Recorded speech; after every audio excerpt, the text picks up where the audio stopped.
多位嚟臨 Bonnie 同 David 嘅晚宴，我係今日大家嘅 MC， 我叫 Ralph， 大家好。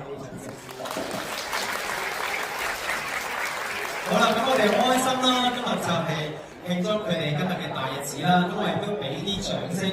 首先就係老爺奶先啦，係啦，OK， 咁然之後就到古外母啦，係啦，咁辛苦晒你哋，咁我都好開心，恭喜晒你哋！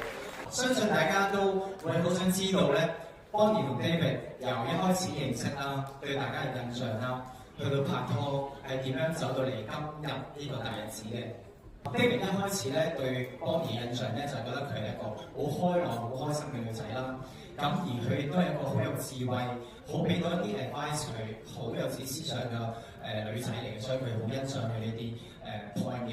咁而調翻轉頭 Bonnie 咧，你都覺得 David 咧一開始認識佢係一個好老實嘅人啦，咁亦都係會好孝順啦，同埋其實有好多嘅細心位嘅。咁我哋都俾啲掌聲佢哋好啊，係啊。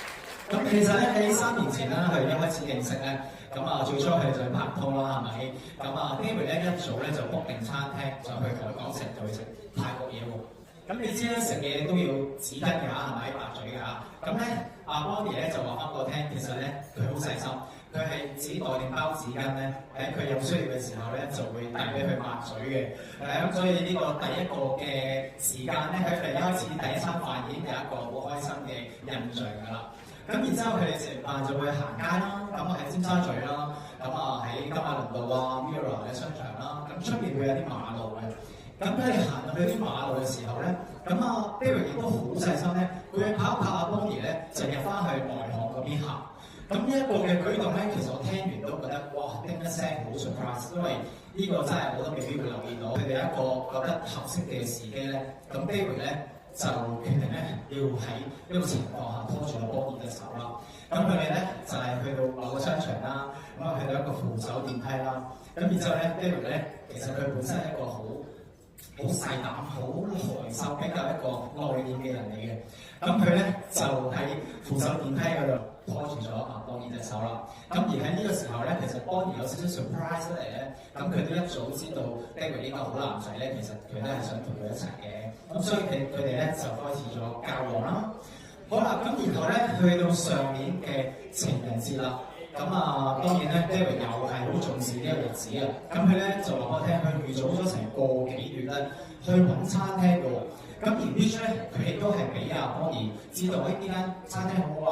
咁佢就都有個共識，就帶佢呢個餐廳。咁佢當然亦都準備咗一份禮物啦。咁你估下呢份禮物係啲咩咧？我會照講嘅係一個首飾盒嚟嘅啫，不過一個精緻好美麗有花花嘅首飾盒。但係大家估下佢打開咗出嚟之後，見到啲咩咧？係啦，好多人都估係戒指。咁其實個答案係吉嘅。OK， 咁咧呢個搞笑嘅就係 OK。咁其實咧 David 就好有心思咧，佢就袋咗隻戒指喺自己身上面嘅，因為咧咁緊要嘅嘢咧都係擺喺身邊好。咁佢咧就去到食到dessert嘅時候啦，咁就遞上呢隻求婚戒指，咁就決定要去同阿 Bonnie 求婚啦。咁其實 Bonnie 咧亦都覺得好 surprise， 因為本身咧佢係唔知道阿 David 咧係會求婚嘅。咁所以呢個故事咧真係好開心、好幸福。咁佢哋就由上年啦，一直去到依家今時今日咧，去一路 plan 啦，一路溝通啦，咁互相扶持啦，嚟到佢哋人生嘅一個好開心、好幸福、好圓滿嘅道路咯。咁啊，都俾啲掌聲先啦。咁咧，我相信咧，大家聽完佢哋嘅愛情故事咧，都會好想知道佢哋嘅成長經歷嘅。咁我哋依家咧準備咧，就會可以喺